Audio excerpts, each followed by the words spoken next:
السلام علیکم ورحمۃ اللہ وبرکاتہ۔ خانہ کعبہ کی تعمیر کے حوالے سے یہ ہماری چھٹی ویڈیو ہے۔ اس ویڈیو کے اندر ہم تاریخ سے ایسے واقعات کو بیان کریں گے جسے سن کر یقیناً آپ کا ایمان جو ہے وہ تازہ ہو جائے گا۔ اور ایک عجیب و غریب واقعہ جس کو ہم آج اس ویڈیو کے اندر بیان کریں گے وہ حضرت عبداللہ حضور کے والد محترم کا جسم مبارک نکلا، جو کہ مسجد نبوی کی توسیع کے لیے جب کھدائی کی گئی تو 1400 سال بعد حضور کے والد محترم کا جسم مبارک صحیح سالم نکلا۔ اور یہ بھی بیان کریں گے کہ شیطان 4 بار رویا اور کب رویا۔ حضور علیہ الصلوۃ والسلام کے والد اور والدہ محترمہ کا انتقال کا جو مکمل واقعہ ہے وہ بھی ہم اس ویڈیو کے اندر بیان کریں گے، اور ابرہہ بادشاہ کا مکہ پر حملہ کرنا یہ بھی ہم مکمل تحقیق کے ساتھ اس ویڈیو کے اندر بیان کریں گے، اور ایسی معلومات آپ کے ساتھ شیئر کریں گے جس کو یقیناً اس سے پہلے آپ نہیں جانتے ہوں گے۔ حضور علیہ الصلوۃ والسلام کے دادا جان حضرت عبد المطلب کے دور میں مکہ معظمہ میں 3 اہم واقعات رونما ہوئے، چاہے زمزم کی دریافت، ابرہہ کی مکہ کی جانب پیش قدمی، ظہور قدسی صلی اللہ علیہ وآلہ وسلم۔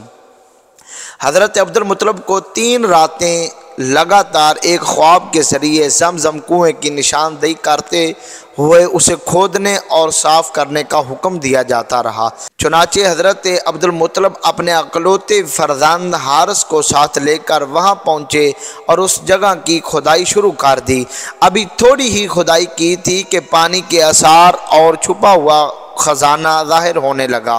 یہ دیکھ کر حضرت عبد المطلب نے خوشی سے نعرہ تکبیر بلند کیا، جسے سن کر قریش کے دیگر لوگ بھی دعوے دار بن کر سامنے آ گئے۔ یہ وہ واقعہ تھا کہ جب حضرت عبد المطلب نے خود کو تنہا محسوس کیا، صرف ایک بیٹا حارث ہی ساتھ تھا۔ آپ نے اسی وقت منت مانی کہ اگر اللہ مجھے 10 بیٹے عطا فرما دے اور پانی کا چشمہ بھی نکل آئے تو میں ایک بیٹے کو اللہ کے نام پر قربان کر دوں گا۔ اللہ تعالیٰ نے ان کی دونوں خواہشیں پوری فرما دیں۔ چاہے زمزم کی دریافت نے حضرت عبد المطلب کی عزت و وقار میں اضافہ کر دیا۔ صاحبزادے جب جوان ہوئے تو انہیں قربانی کی فکر ہوئی۔ کعبہ شریف میں قرعہ ڈالا گیا تو سب سے چھوٹے صاحبزادے کا نام نکلا، جو پورے گھر کا چہیتا اور لاڈلا تھا۔ گھر میں کوہرام مچ گیا، لیکن منت پوری کرنی ضروری تھی۔ قریش کے سرداروں کے مشورے پر ایک کاہنہ سے رجوع کیا گیا۔ اس کاہنہ نے کہا کہ چونکہ تمہارے مذہب میں ایک آدمی کا خون بہا 10 اونٹ ہے، بس تم 10 اونٹ نہر کرو، یعنی انہیں ذبح کرو اور پھر قرعہ ڈالو۔ اگر قرعہ پھر بھی عبداللہ کے نام پر آئے تو یہ عمل اس وقت تک کرتے رہو جب تک قرعہ اونٹوں کے نام پر نہ آ جائے۔ چنانچہ ایسا ہی کیا گیا، یہاں تک کہ جب اونٹوں کی تعداد 100 ہو گئی تب قرعہ اونٹوں کے نام پر نکلا۔ اس طرح حضرت عبداللہ کی زندگی بچی۔ یہ سبق آموز واقعہ حضور صلی اللہ علیہ وآلہ وسلم کی ولادت باسعادت سے پہلے ماہ محرم 571 عیسوی میں پیش آیا۔ ملک یمن کے گورنر ابرہہ الاشرم نے صنعاء شہر میں ایک عالی شان کلیسا تیار کیا اور اہل عرب کو حکم دیا کہ کعبے کی بجائے اس مندر کے اندر عبادت کیا کریں۔ ابرہہ کا یہ حکم کسی نے نہیں مانا، بلکہ بنو کنانہ کے ایک شخص نے رات کی تاریکی میں کلیسا کی دیواروں پر نجاست مال دی۔ ابرہہ جوش انتقام میں ایک بہت بڑی فوج لے کر کعبۃ اللہ کو ڈھانے کے لیے مکہ مکرمہ کی سرحد پر جا پہنچا۔ اس کی فوج میں ہاتھی بھی شامل تھے۔ ابرہہ نے سرحد پر چرنے والے حضرت عبد المطلب کے 200 اونٹ پکڑ کر اپنے قبضے میں لے لیے۔ اہل مکہ اتنی بڑی فوج دیکھ کر خوف زدہ ہو گئے۔ چنانچہ حضرت عبد المطلب نے ابرہہ کے خیمے میں پہنچ کر اپنے 200 اونٹوں کی واپسی کا مطالبہ کر دیا۔ ابرہہ نے حیرت کا اظہار کرتے ہوئے کہا کہ اے مکے کے سردار، میں تمہارے خدا کے گھر کو ڈھانے آیا ہوں، لیکن تمہیں اس کی بجائے اپنے اونٹوں کی فکر ہے۔ حضرت عبدالمطلب نے برجستہ جواب دیا کہ اے یمن کے حکمران، یہ اونٹ میرے ہیں، میں ان کا مالک ہوں، لیکن اس گھر کا بھی ایک مالک ہے اور وہ اپنے گھر کی حفاظت خود کرے گا۔ ابرہہ نے یہ سنا تو برہمی سے بولا کہ اے سردار، تمہارے اونٹ تو میں چھوڑتا ہوں، لیکن میں دیکھتا ہوں کہ تمہارا خدا اپنے گھر کو مجھ سے کس طرح بچا سکتا ہے۔ اس کے بعد ابرہہ سمیت اس کی پوری فوج کو اللہ تعالیٰ نے کس طرح کھائے ہوئے بھوس کی طرح کر ڈالا، قرآن کریم کی سورۃ فیل میں اللہ تعالیٰ نے خود اس کی تفصیل بیان فرما دی ہے۔ یہ مکمل واقعہ سننے کے لیے ہمارے چینل پر ایک ویڈیو ابرہہ کے انجام کے حوالے سے ہے، اس کو ضرور دیکھیے گا۔ حضرت عبدالمطلب کے سب سے چھوٹے اور چہیتے صاحبزادے حضرت عبداللہ کی عمر جب 25 سال ہوئی تو والد کو ان کی شادی کی فکر لاحق ہوئی۔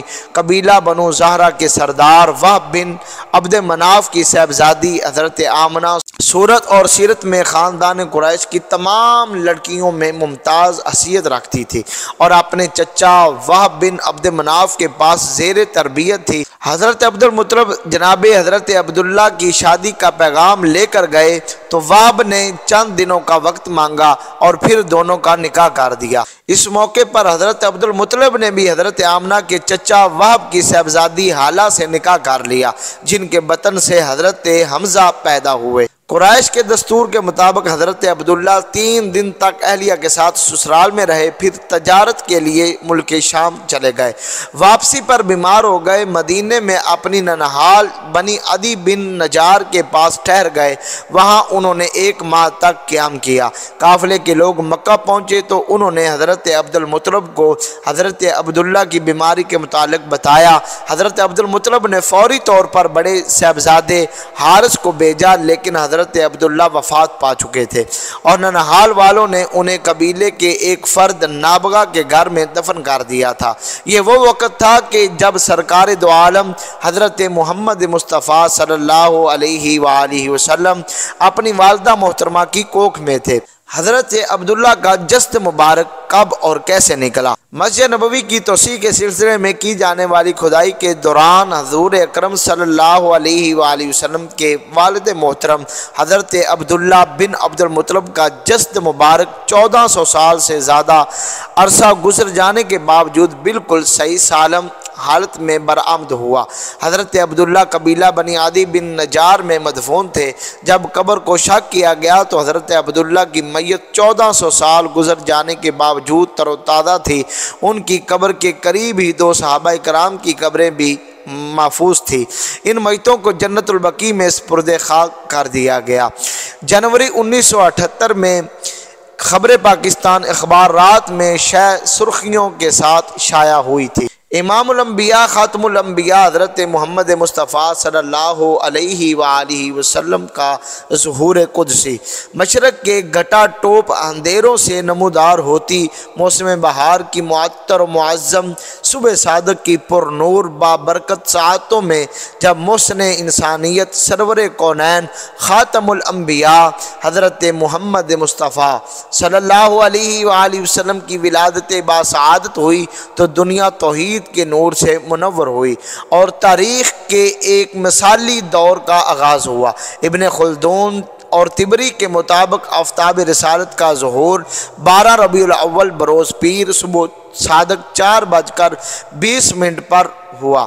یہ ظہور پر نور پوری کائنات کے لیے ایک عظیم تر انقلاب کا آغاز تھا۔ یہی وہ مقدس ظہور تھا جس کے باعث فارس کا ہزاروں سال سے چلنے والا آتش کدہ سرد پڑ گیا۔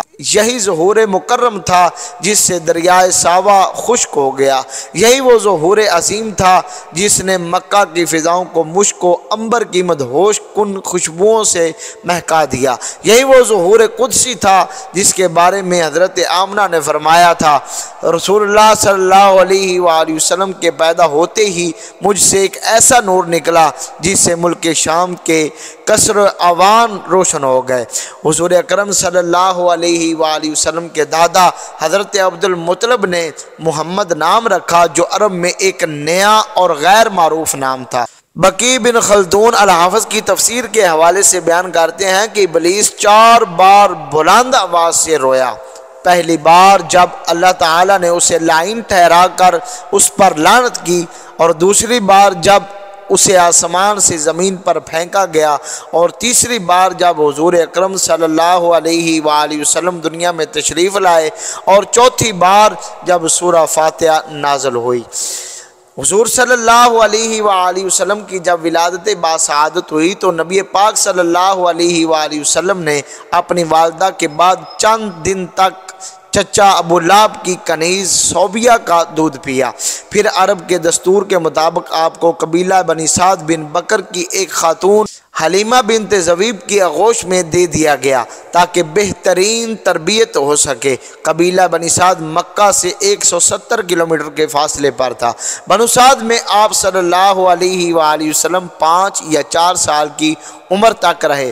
حضرت حلیمہ کے 4 بچے تھے جو آپ کے رضاعی بہن بھائی تھے، جن کے نام عبداللہ، انیسہ، حذیفہ اور حذیفہ تھا۔ حذیفہ حضرت شیمہ کے نام سے مشہور ہوئی، اور حضور نبی کریم صلی اللہ علیہ وآلہ وسلم کو اپنی اس بہن سے بہت زیادہ محبت تھی۔ وہ بچپن میں آپ کو ہر وقت گود میں لیے رہتی تھی۔ بنو سعد میں آپ صلی اللہ علیہ وآلہ وسلم کے قیام کے دوران خیر و برکت کے بہت سے واقعات سیرت کی کتب میں درج ہیں، لیکن شق صدر کا واقعہ نہایت ہی منفرد ہے۔ واقعہ شق صدر حضرت انس رضی اللہ تعالیٰ عنہ سے ہم بیان کرتے ہیں کہ حضرت انس رضی اللہ تعالیٰ عنہ سے مروی ہے کہ ان حضرت صلی اللہ علیہ وآلہ وسلم اپنے رضاعی بہن بھائیوں کے ساتھ گھر کے قریب کھیل رہے تھے کہ اچانک حضرت جبرائیل علیہ السلام تشریف لے آئے اور انہیں زمین پر لٹا کر سینہ چاک کر کے دل باہر نکالا، پھر دل میں سے ایک لوتھڑا نکالا، دل کو سونے کے طشت میں زمزم کے پانی سے دھویا اور پھر اسے دوبارہ اپنی جگہ رکھ کر سینہ بند کر دیا۔ اس واقعے نے حضرت حلیمہ سعدیہ کو بہت خوف زدہ کر دیا تھا، چنانچہ انہوں نے آپ کو ان کی والدہ کے حوالے کر دیا۔ اس وقت آپ کی عمر مبارک 4 یا 5 سال تھی۔ پہلے والدہ اور پھر دادا کی جدائی ابھی آپ کی عمر مبارک 6 سال ہی ہوئی تھی کہ والدہ محترمہ کے ساتھ یثرب کے سفر پر نکلے۔ مقصد یہ تھا کہ والد مرحوم کی قبر کی زیارت اور عزیز رشتہ داروں سے ملاقات کر لیں۔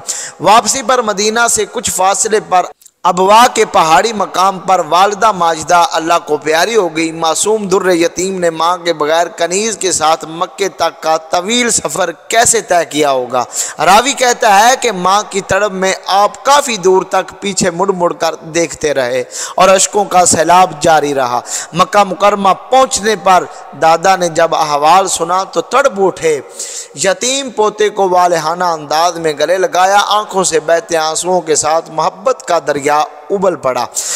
بے اختیار پوتے کو اپنی باہوں میں لے کر فرمایا، اے ابن عبداللہ، تیرا چوڑا ماتھا اور نورانی چہرہ اس بات کا گواہ ہے کہ تو اللہ تعالیٰ کی نظر میں بڑی شان والا ہے، فکر نہ کر، تیرا دادا ابھی زندہ ہے۔ پھر اہل مکہ نے دیکھا کہ قبیلہ قریش کے سردار حضرت عبد المطلب کی تمام محبتیں، شفقتیں، پیار جان سے زیادہ عزیز پوتے محمد صلی اللہ علیہ وآلہ وسلم کے لیے وقف تھا۔ دادا کی شفقت بری آغوش میں ابھی 2 سال ہی گزرے تھے کہ ایک دن اچانک دادا بھی دائے اجل کو لبیک کہہ گئے۔ ام ایمن سے مروی ہے کہ انتقال سے قبل میں نے دیکھا کہ رسول اللہ صلی اللہ علیہ وآلہ وسلم ان کے سرہانے کھڑے رو رہے تھے۔